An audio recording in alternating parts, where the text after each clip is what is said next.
Welcome to Sacrilegious Discourse. For this is what the Sovereign Lord says. Why do you need prophets to tell people who you are and what you want? If you can justify everything that the God of the Bible has done, then you can justify any of your behavior. A lot of this mentality is trickling into what is now mainstream right-wing Christianity. I am capable of empathy greater than this God of the Bible. This is a Bible that they tell kids. This is the good Lord. This is the good book. He is fantasizing about murder, mass murder. Head over to sacrilegiousdiscourse.com right now to find out how to leave us a review or support us on Patreon.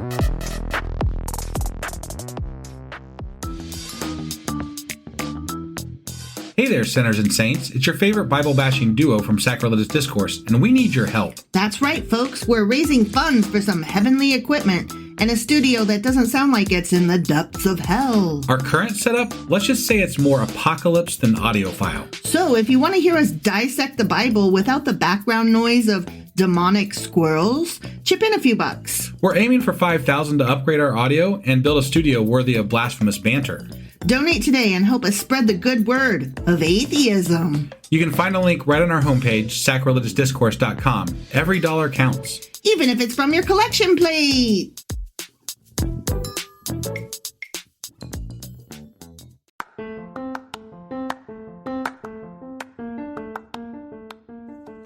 Hey you, welcome to Sacrilegious Discourse. I'm husband. I'm wife. And together we're reading the Bible. Starting with Genesis and eventually ending with Revelations, we're working through every book and offering our atheist 2 cents. Or shekels. Yeah, those. We're asking questions and pointing out all the nonsense. We aren't academics or scholars. Nope. In fact, when it comes to religion, we really don't know anything at all. What we've learned so far is that God's a dick. Oh, he really is, isn't he? If you're interested in how we reached this startling conclusion, maybe start from episode 1. Otherwise, jump in anywhere. It's all good. Yep.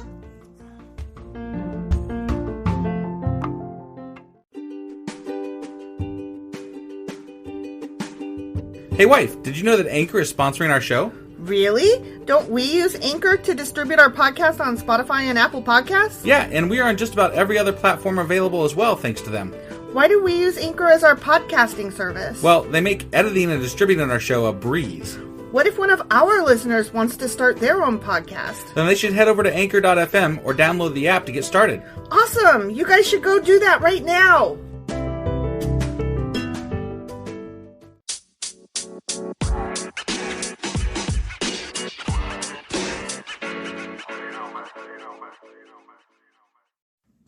Hey, husband.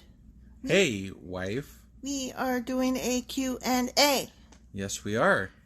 And it is over Numbers chapters 1 and 2. That is correct. Okay. All right. That is the thing that we are doing now. Let's go do it. Do.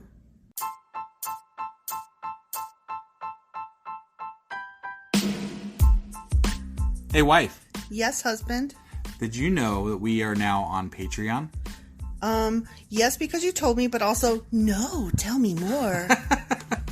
So we're on Patreon now. Are we? We are, and our supporters can go there and support us, and we have multiple levels all the way up to You Killed God.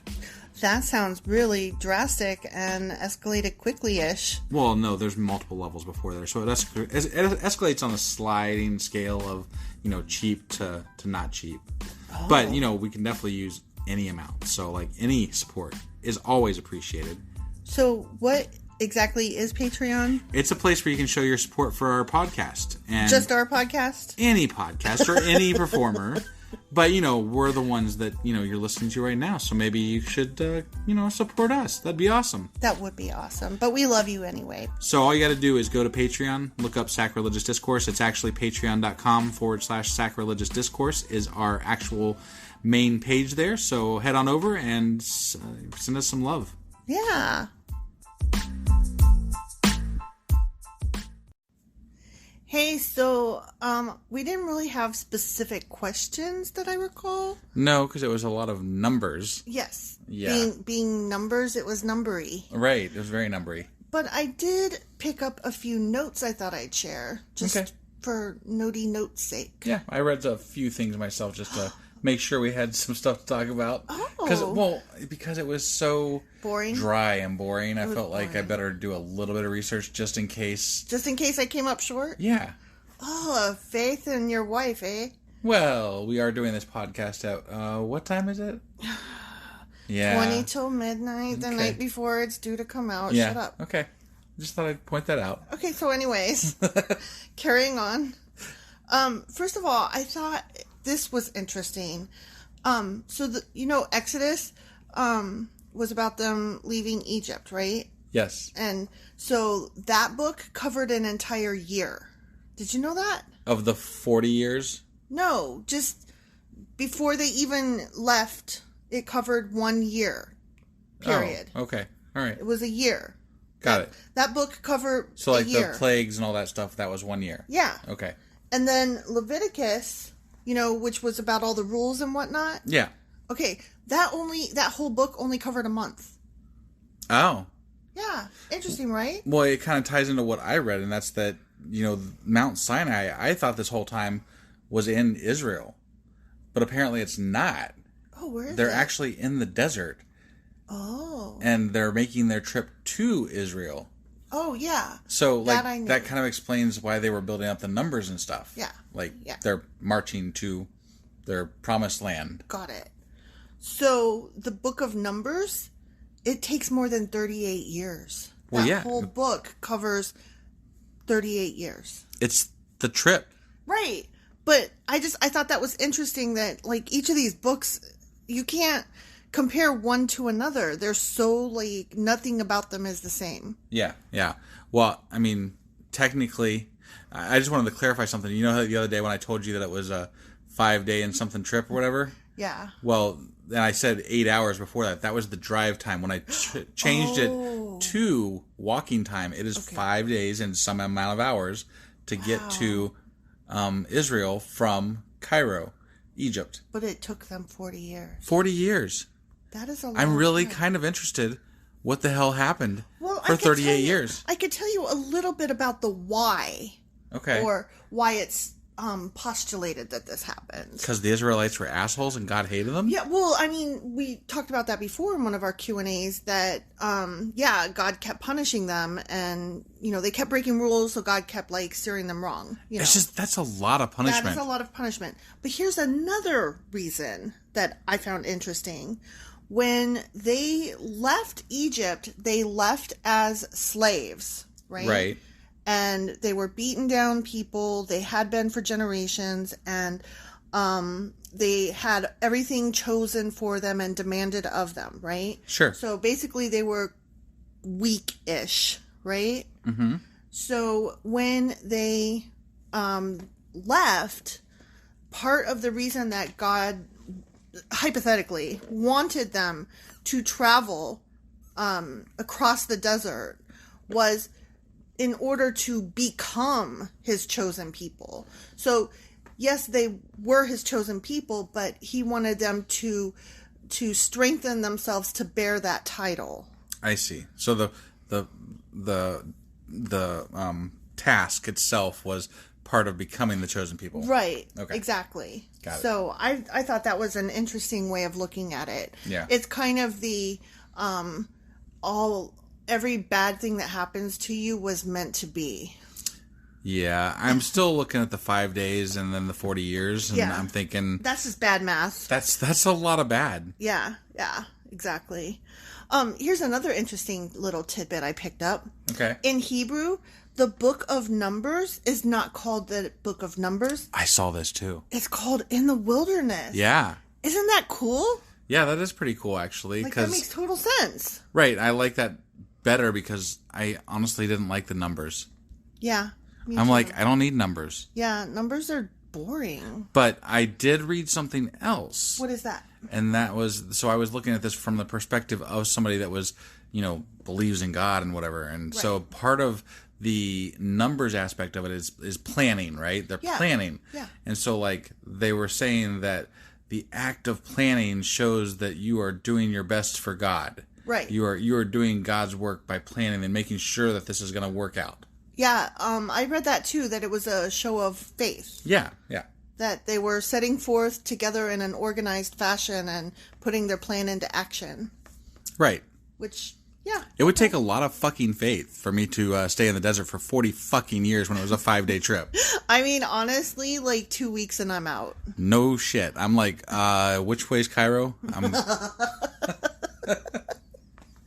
So, that's basically what I found. That was pretty much it. I mean, I didn't really find any. I think there's going to be more. Obviously, this is the trip from Egypt to Israel. I know. It's just that, like, I feel like we've been here forever. But they've got troops. There's got to be some, like, fights and shit. Well, yeah, that's part of it, is that this is going to be a battle. They aren't just, like, walking and then they get there. Like, part of the reason that God wants them to number themselves, in addition to what you said about organizing and acting on faith, right, is that they are preparing for the battle that this is going to be in order to strengthen themselves to earn the title of God's chosen people. It's not going to be easy. It's going to be a fight. The end. I am Israel. I thought you were going to say Sparta. That's awesome. You're not Sparta. No, I know. And you're not Israel either. No, definitely not. You're just husband. I felt like with, 600,000 troops walking 5 days, that's a lot of people. That is a lot of people. And apparently one of them, no, what was it? 10 of them could take on 10,000? Oh, something like that. So like 600,000, if we did the math, it's got to be like, they could take on like 6 billion. Whatever. I'm just saying, like, that's kind of the math they were going by there. In so, like, case, they could bother? basically, those 600,000 Israelites could have pretty much beat the entire population of the earth right now. And that's why I'm like, whatever, why bother? Like, okay, Superman. I might not be doing exact math good here, but whatever the number is, it's a ridiculous amount. It's the DC phenomenon.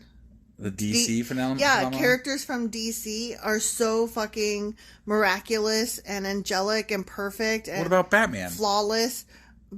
The only reason that he's awesome, the reason that he is awesome, is that he's not like a magical guy. All right. But they make him kind of magically with his tool belt has every single thing you can ever think of on it. It's because he's awesome and he's a millionaire. Is there a baby crying? Hold on. Batman's got a bottle. I mean, he's Batman and he's a millionaire. He does have nipples in his suit. Have you seen? What are you saying? He's going to milk the baby? Hell yeah. Oh my God. I'm just saying. That would be a really interesting, like, fan fiction thing. I'm just saying, like, in the whole Marvel versus DC phenomenon, right? Like, that's a thing. And the reason that Marvel always wins is because their heroes are flawed. They are not heroes just like they woke up and were, like, all American awesome. Right.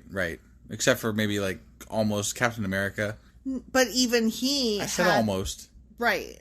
So, no. Right, I gotcha. He's a good guy, but he has his flaws. And, he went against things and did stuff. And he wasn't all good. Join us next week for our start of our comic book series. Oh, my God. No, that is incorrect. That is incorrect. I love Batman, but otherwise I'm pretty much a Marvel girl. Right. I was kind of joking because you were just like stuff and things. And, it was like, you were by far the comic book person here. So that's sad. I'll praise that. But yeah, whatever. I was just joking. I mean, really, my favorite comics are Saga and... We're getting into this then, huh? Oh, yeah. Okay. If you have not read Saga, you need to, because it is the best comic that ever existed, ever. I'm kind of out of this conversation because A, it's 10 till midnight, and B, I don't even know anything about Saga. Okay, well, if you would just read it, you would just love it. I'm sure you're probably right. It's the best. I'll look it up sometime. Like, everybody talks about The Walking Dead and how awesome The Walking Dead is, and then it became a show, and everybody's like, yeah, it's great, it's wonderful, but I'm here to tell you that Saga takes Walking Dead and mops the floor with it. Awesome. Yeah. All right. The end. That it? Yeah, that's it. All right. So we're wrapping up here then, huh? Sure. All right. Well, we're going to be back on Thursday Yes. with our newest episode of Numbers 3 and 4. Chapters 3 and 4. So That we is will correct. see you guys then. All right. Bye.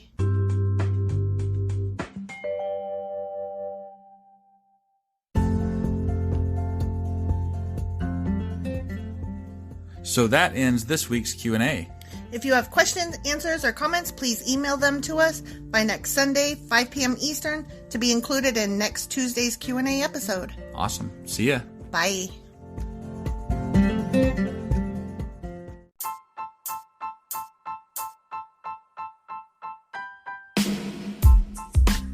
Hey, wife. I guess that's the end? But husband, that's just sad. It doesn't have to be. We are on lots of social media platforms like Twitter. Our handle there is sacrilegious_D. For D's nuts. Oh my god. Stop doing that. Anyway, we're also on Facebook, Instagram, and Pinterest. There's a link to all of our social media sites at our website. Ooh, we have a website? Yeah, it's sacrilegiousdiscourse.com, where you can also find a link to our merch shop. We have a merch shop? Yep, we have podcast-themed clothing, mugs, notebooks, and more, as well as an atheist and science-themed products. Wow, our fans should really go check that out right now. Definitely. They can get in touch with us by sending an email to sacrilegiousdiscourse@gmail.com. But before they do that, we could really use some help. Oh yeah? With what? Well, it's not free running the podcast, and we need some financial support in order to get better equipment, which will free up time so we can concentrate on our podcast and our fans. Okay, so what should they do? Head over to patreon.com/sacrilegiousdiscourse and sign up as a contributor on our podcast. Supporters there receive additional bi-weekly episodes that we record just for our Patreon members for as little as $2 a month. Also, we'd really appreciate it if you would like and subscribe on whatever platform you're using. And Apple Podcast reviews help us out tremendously. Like and subscribe. Leave an Apple review. Join us on Twitter. Support us on Patreon. That's a lot of instructions. Don't forget to say thanks. Thanks! Okay, bye.